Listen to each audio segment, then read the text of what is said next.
So hello student, welcome to I science. आज का जो मेरा वीडियो है वो जे एडवांस का 2022 का क्वेश्चन मैं लाया हूं आपके सामने। क्या चैप्टर आप बोल सकते हैं मैग्नेटिक्स या magnetic effect due to electric current, और सब टॉपिक बायोट-सेवर्ट्स लॉ उसके एप्लीकेशन है। आपके सामने अगर डायग्राम देखेंगे तो आप देखेंगे कुछ वायर एक वायर है अलग अलग शेप लेता हुआ। तो जैसे यहाँ से है एल लेंथ, फिर L/2, फिर एक सेमी सर्कल लिया, फिर एक क्वार्टर सर्कल लिया और फिर एक स्ट्रेट लाइन हो गया। इन सब में से करंट आई फ्लो हो रहा है ना। अब क्वेश्चन क्या पूछा देखिए, which of the following option represents the magnetic field B at point O। इन सब वायर की जो शेप्स हैं उसमें जो करंट फ्लो हो रहा है उनकी वजह से पॉइंट O पे क्या है magnetic field due to current flowing in the wire. तो चार ऑप्शन दिया मैग्नेटिक फील्ड का, अपने को पॉइंट O पे मैग्नेटिक फील्ड पता करना है। अब हम लोग इस सेक्शन अलग अलग सेक्शन से मैं नेमिंग कर देता हूं, है ना, सिंपलिसिटी के लिए। तो जैसे यहां से यहां तक AB हम लोग लिख देंगे, वायर AB। आगे यहां पे लिखेंगे BC वायर, BC। फिर ये सेमी सर्कल को D लिख देंगे, CD। ये थोड़ा सा स्ट्रेट है तो इसको E लिख देंगे, इधर E। इधर से आर्क है तो F, और ये स्ट्रेट है तो G। तो मैग्नेटिक फील्ड O पे जो होगा ना, इन सब सेक्शंस की वजह से होगा, इन सब सेक्शन ऑफ वायर पे। मतलब कि अगर हम लिखने जाएं magnetic field, it will magnetic field because of the section AB of the wire plus BC plus CD plus DE plus EF and plus FG। 1 2 3 4 5 6 section दिए वायर का। उन 6 सेक्शंस का जो मैग्नेटिक फील्ड होगा पे वो सब ऐड होके आपका टोटल मैग्नेटिक फील्ड पता चलेगा एट पॉइंट O। ये तो पहला स्टार्टिंग स्टेप है, फर्स्ट स्टेप। अब जैसे कि मैंने कहा, अब यहाँ पे उन्होंने डायरेक्शन दिया, डायग्राम जो है ये हॉरिजॉन्टल राइट साइड पे I मतलब x एक्सिस, वर्टिकल J मतलब y एक्सिस, और बाहर जो आ रहा है वो K मतलब z एक्सिस। जैसे मैंने कहा बायोट-सेवर्ट्स लॉ है, आप जानते होंगे बायोट-सेवर्ट्स लॉ। इसमें सपोज करंट आई फ्लो हो रहा है, इधर एक करंट एलिमेंट है और पॉइंट P है जहां पे मैग्नेटिक फील्ड फाइंड करना है। तो ये डेप्थ सपोज एंगल थीटा, ये डिस्टेंस को हम लोग r से डिनोट करते हैं, आप जानते होंगे। तो बायोट-सेवर्ट्स लॉ के हिसाब से dB is equal to mu naught upon 4 pi ideal sin theta upon r square. अगर इसी को आपको वेक्टर फॉर्म में लिखना है तो mu naught upon 4 pi i dl vector cross r cap. r cap लिखेंगे तो अच्छा रहेगा, r बार लिखेंगे तो नीचे आपको r क्यूब लिखना पड़ेगा। r कैप लिखा तो r स्क्वायर लिखेंगे, नहीं तो अगर आपने r बार लिख दिया तो इधर r क्यूब आ जाएगा। मैं ये क्यों बता रहा हूँ, देखिए इसका कारण है बताने का। मैं क्या बताना चाह रहा हूँ, मैं आपसे पूछ रहा हूँ कि ये मैग्नेटिक फील्ड जीरो कब होगा। जीरो तब होगा जब थीटा क्या है, करंट एलिमेंट, और ये जो डिस्टेंस है ना वायर से उस पॉइंट तक का, उसका जो डिस्टेंस r है, उनके बीच में एंगल अगर जीरो होगा, मतलब कि वो एक ही लाइन पे हो जाए। जो वायर का लाइन लेंथ, जो जिस वायर पे करंट फ्लो हो रहा है और जो डिस्टेंस r है वो उसी लाइन पे आ जाए, वायर के अलोंग लेंथ पे आ जाए, तो थीटा जीरो हो जाएगा। तो थीटा जीरो हो जाएगा तो साइन जीरो हो जाएगा, तो उस समय मैग्नेटिक फील्ड उस जगह पे जीरो होगा। मतलब करंट का फ्लो जो है, जिस डायरेक्शन में करंट फ्लो हो रहा है वायर का, उसी के अलोंग अगर हमको मैग्नेटिक फील्ड फाइंड करना होगा तो थीटा जीरो हो जाएगा, तो मैग्नेटिक फील्ड जीरो हो जाएगा। अब मैंने क्यों बताया, यहाँ पे आके देखिए। अब देखिए वायर AB ठीक, लेकिन वायर BC को अगर आप ध्यान से देखें, सेक्शन BC को, उसका जो करंट फ्लो होगा वो आपको जिस जगह पे मैग्नेटिक फील्ड पता करना है उसी के लाइन पे तो है, उसी के लाइन में है, मतलब थीटा 0 डिग्री है। मतलब आपको एक पता चलता है कि भाई ये जो वाला मैग्नेटिक फील्ड है ये आपको जीरो देगा आंसर। CD का ठीक है, नो प्रॉब्लम। अब आप वापस DE पे आ जाइए। DE भी देखिए वायर का जो लाइन है, that is along the line joining the point जहां पे हमको मैग्नेटिक फील्ड पता करना है, उसी लाइन पे है DE वायर सेक्शन। तो वापस आपका साइन जीरो हो जाएगा, तो वापस ये पार्ट आपका जीरो हो जाएगा।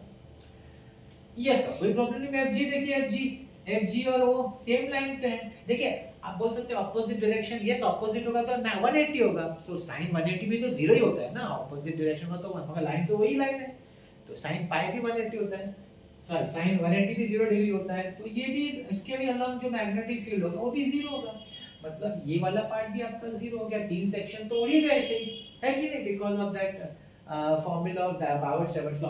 तो आपका जो नेट मैग्नेटिक फील्ड है ना, net that is because of AB section plus CD section plus EF section, 3 section है जिसकी वजह से मैग्नेटिक फील्ड मिलेगा। अब मैं आपको AB सेक्शन के बारे में समझाता हूँ कैसे मिलेगा, फिर CD और EF वो जो आर्क पार्ट है उसका मैं अलग से आपको बताऊंगा। पहले मैं आपको इस सेक्शन का बताता हूँ। देखिए इस सेक्शन के लिए आपको फॉर्मूला याद करना पड़ेगा। कौन सा फॉर्मूला याद करना पड़ेगा? याद करिए फॉर्मूला क्या। अगर आपका एक वायर है, ठीक है, और एक पॉइंट P ले लेते हैं, सपोज इसका वायर से perpendicular distance, perpendicular distance suppose D है, वायर का एक लंबा सा लेंथ है, सपोज यहाँ से एंगल बनता है θ1 ऊपर वाले सेक्शन से और नीचे वाले सेक्शन से सपोज बनता है θ2। अगर आपको याद है इसका फॉर्मूला जो magnetic field at point P था ना, μ0/4 पाई I/d, याद करिएगा, sin θ1 प्लस sin θ2, ये फॉर्मूला है, आपको मालूम होना चाहिए। वापस बताता हूँ, एक लंबा सा सेक्शन है वायर का, आपका एक पॉइंट P है, परपेंडिकुलर डिस्टेंस वायर से सपोज D है, ये पॉइंट P ऊपर वाले सेक्शन एंड पॉइंट और नीचे वाले एंड पॉइंट से सपोज एंगल θ1 और θ2 बनाता है, तो इस पॉइंट P पे इस करंट कैरिंग वायर में जिसमें करंट I फ्लो हो रहा है उसकी वजह से जो पॉइंट P में मैग्नेटिक फील्ड होगा उसका ये फॉर्मूला है। अब आपका वायर देखिए ध्यान से, देखिए मैं अलग से आपके लिए बना देता हूँ अगर समझना हो तो। आपका ये वायर है AB सेक्शन, ध्यान से देखिए, और आपका पॉइंट O इधर है, ये लेंथ L है, ये भी लेंथ L है ना, ये मैं ज्वाइन करता हूँ, ये 90 डिग्री है, तो ये 45 डिग्री हुआ, ये भी 45 डिग्री हुआ, तो ये फॉर्मूला अप्लाई होगा। ध्यान से समझिएगा इसको, मैं अप्लाई करूंगा इस जगह पे, इसके हम अप्लाई फॉर्मूला फॉर दिस। अब इसका फॉर्मूला जो अप्लाई होगा तो ये हो जाएगा μ0/4 पाई I/d, d मतलब डिस्टेंस। अब मुझे बताइए O से लेके B तक का डिस्टेंस L/2 प्लस L/2 तो L ही है ना, तो D की जगह पे, इस D की जगह पे L आएगा। अब ध्यान से देखिए sin θ1 क्या लेंगे। अब देखिए ये θ1 है ना, ऊपर के सेक्शन का। अगर ये लाइन, ये जो लाइन है इसको मैं नीचे लेते आऊं और वो लाइन को मैं इसी के साथ कोइंसाइड कर दूं परपेंडिकुलर लाइन, तो θ1 का वैल्यू कितना हो जाएगा? θ1 का वैल्यू 0 हो जाएगा। आप समझ रहे हैं? ये जो θ1 है अगर इसको मैं नीचे इंक्लाइन करते जाऊं, छोटा करते जाऊं, तो फाइनली वो स्ट्रेट हो जाएगा, इसी लाइन पे आ जाएगा, परपेंडिकुलर डिस्टेंस के लाइन पे आ जाएगा। उस समय आपका θ1 0 हो जाएगा, तो यहाँ पे आएगा sin 0 प्लस नीचे वाला 45 डिग्री है, तो ये हो जाएगा sin 45, है ना।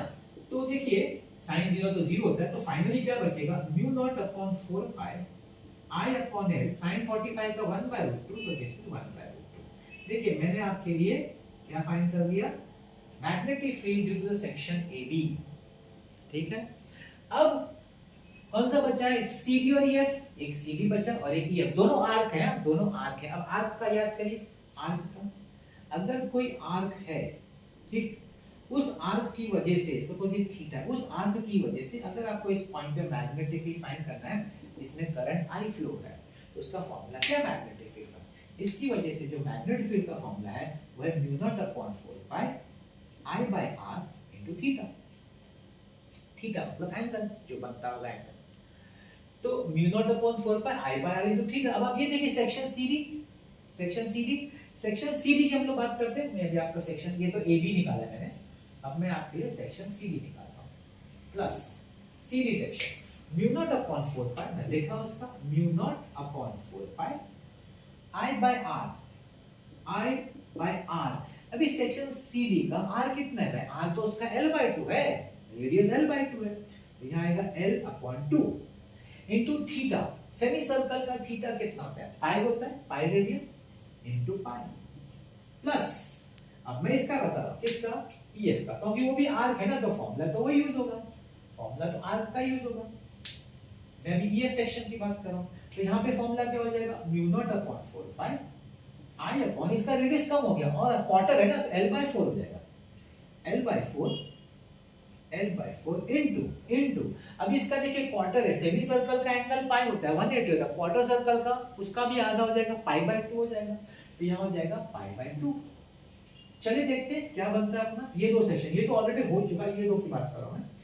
तो यहाँ पे देखिए पाई और पाई कैंसिल हो जाएगा, ये 2 2 4 हो जाएगा, यहाँ पे पाई और पाई कैंसिल, ये 4 और 4 कैंसिल, तो क्या बचा इधर, μ0 I 12 प्लस यहाँ क्या बचा म्यू नॉट आई अपॉन 12, दोनों जगह सेम बचा। और मैं ये भी कॉपी कर देता हूँ mu naught upon 4 pi I by L, अभी 4 को रूट 2 के साथ लिख देते हैं हम लोग, 4 root 2 pi I by L, तो ये हो जाएगा mu naught upon 4 root 2 pi I by L plus ये दोनों में हाफ है ना, mu naught I upon 12 mu naught I upon 12, half plus half होता है 1, तो ये हो जाएगा mu naught I upon L, mu naught I upon L. अब इन दोनों को प्लस करना है, तो देखिए कॉमन क्या दिख रहा है, कॉमन दिख रहा है mu naught I upon L, mu naught I upon L, ठीक।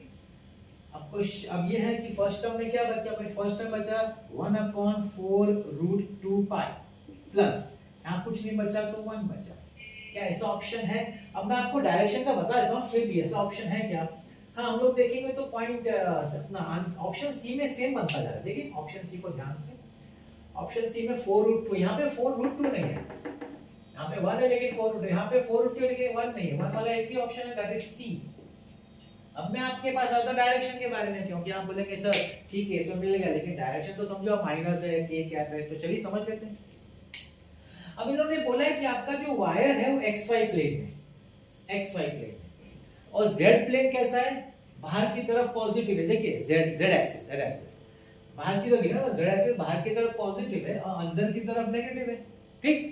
क्योंकि बाहर की तरफ के कैप दिखा प्लस है, तो बाहर की तरफ आपका जेड एक्सिस पॉजिटिव है, अंदर की तरफ नेगेटिव है।